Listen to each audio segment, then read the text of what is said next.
হাতের আঙ্গুল এখনো ট্রিগারে, যুদ্ধবিরতি নিয়ে ইরানের হুঁশিয়ারি। ইতিহাসে প্রথম ট্রাম্পকে ক্ষমতা থেকে হটানোর ডাক এনএএসিপির। ইরান যুক্তরাষ্ট্র শেহবাজের কথা শুনলেও লেবাননে হামলা থামাবে না নেতানিয়াহু। সর্বশেষ জানাবো যুদ্ধবিরতি চুক্তি, হরমুজ প্রণালীতে জাহাজ চলাচলে টোল নেবে দুই দেশ। শিরোনাম শুনলেন, এবারে বিস্তারিত। হাতের আঙ্গুল এখন ট্রিগারে, যুদ্ধবিরতি নিয়ে ইরানের হুঁশিয়ারি। যুক্তরাষ্ট্রের সঙ্গে 2 সপ্তাহের সাময়িক যুদ্ধবিরতিতে সম্মত হল নিজেদের কঠোর অবস্থান পুনর্ব্যক্ত করেছে ইরান। দেশটির সর্বোচ্চ জাতীয় নিরাপত্তা কাউন্সিলের একটি বিবৃতিতে যুদ্ধবিরতির বিষয়টি নিশ্চিত করার পাশাপাশি শত্রুপক্ষকে সতর্ক করে বলা হয়েছে তাদের আঙ্গুলে এখনও ট্রিগারে রয়েছে। শত্রুর পক্ষ থেকে সামান্যতম ভুল হওয়া মাত্রই পূর্ণ শক্তি দিয়ে তার জবাব দেয়া হবে বলে উল্লেখ করা হয়েছে বিবৃতিতে। মঙ্গলবার 7 এপ্রিল রাতে দেশটির সংবাদ মাধ্যম মেহের নিউজ এজেন্সিতে প্রকাশিত ওই বিবৃতিতে জানানো হয়, ইরানের নতুন সর্বোচ্চ নেতা আয়াতুল্লাহ মোস্তফা খামেনির অনুমোদনের ভিত্তিতে এই চুক্তিটি সম্পন্ন হয়েছে। আল জাজিরার এক প্রতিবেদন থেকে এই তথ্য জানা যায়।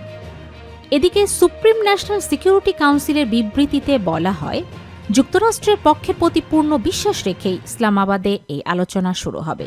ইরান এই আলোচনার জন্য 2 সপ্তাহ সময় বরাদ্দ করেছে, যা উভয় পক্ষের সম্মতিতে পরবর্তীতে বাড়ানো হতে পারে। ইতিহাসে প্রথম ট্রাম্পকে ক্ষমতা থেকে হটানোর ডাক এনএএসিপির।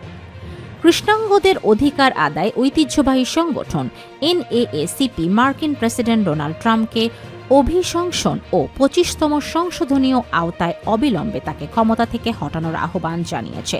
কাতার ভিত্তিক সংবাদ মাধ্যম আল জাজিরার প্রতিবেদনে এই তথ্য জানানো হয়েছে। 1909 সালে এনএএসিপি প্রতিষ্ঠিত হয়। সংগঠনটি প্রতিষ্ঠার পর দীর্ঘ 117 বছরের ইতিহাসে এই প্রথম কোনো ক্ষমতাসীন মার্কিন প্রেসিডেন্টের বিরুদ্ধে এমন কঠোর অবস্থান নিল।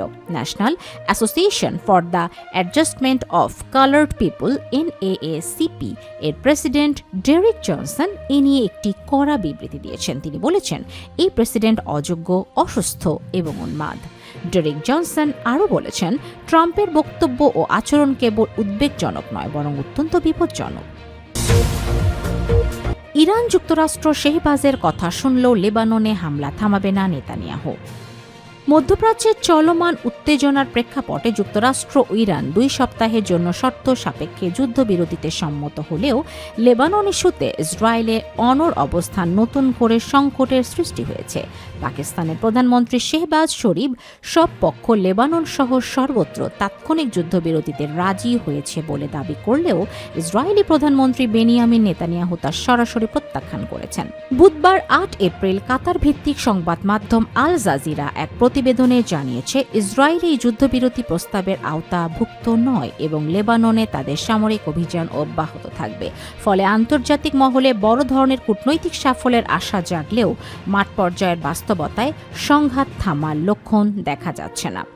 ইসরায়েলের প্রধানমন্ত্রী বেনিয়ামিন নেতানিয়াহু সামাজিক যোগাযোগ মাধ্যমে দেয়া এক বিশেষ বিবৃতিতে স্পষ্ট করে বলেছেন, তার দেশ যুক্তরাষ্ট্রের সিদ্ধান্তকে নীতিগত সমর্থন জানালেও লেবাননকে এই চুক্তির বাইরে রাখা হয়েছে। নেতানিয়াহুর মতে, মার্কিন প্রেসিডেন্ট ডোনাল্ড ট্রাম্পের মূল লক্ষ্য হল ইরানকে এমন অবস্থানে নিয়ে আসা যাতে দেশটির আর কোনোভাবেই পারমাণবিক ক্ষেপণাস্ত্র বা সন্ত্রাসী হুমকি তৈরি করতে না পারে। যুদ্ধবিরতি চুক্তি, হরমুজ প্রণালীতে জাহাজ চলাচলে টোল নেবে দুই দেশ। শর্ত সাপেক্ষে 2 সপ্তাহের যুদ্ধবিরতিতে সম্মত হয়েছে যুক্তরাষ্ট্র ও ইরান।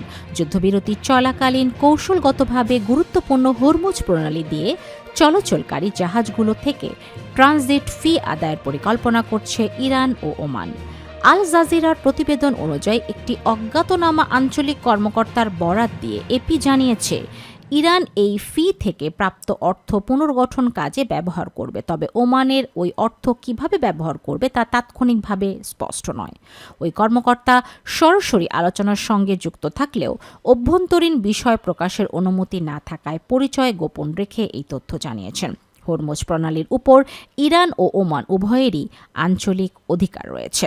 এদিকে ইরান ও যুক্তরাষ্ট্রের মধ্যে যুদ্ধবিরতির ঘোষণার পর আন্তর্জাতিক বাজারে ইতিবাচক প্রভাব পড়েছে। এরই মধ্যে তেলের দাম কমেছে এবং শেয়ার বাজারের উত্থান দেখা গেছে। ইকোনমিক্স ইন্টেলিজেন্স ইউনিটের বিশ্লেষক অ্যালেক্স হোলমাস বলেন, বাজারে স্বস্তি ফিরলেও যুদ্ধবিরতি কতটা টেকসই হবে তা নিয়ে এখনও অনিশ্চয়তা রয়েছে।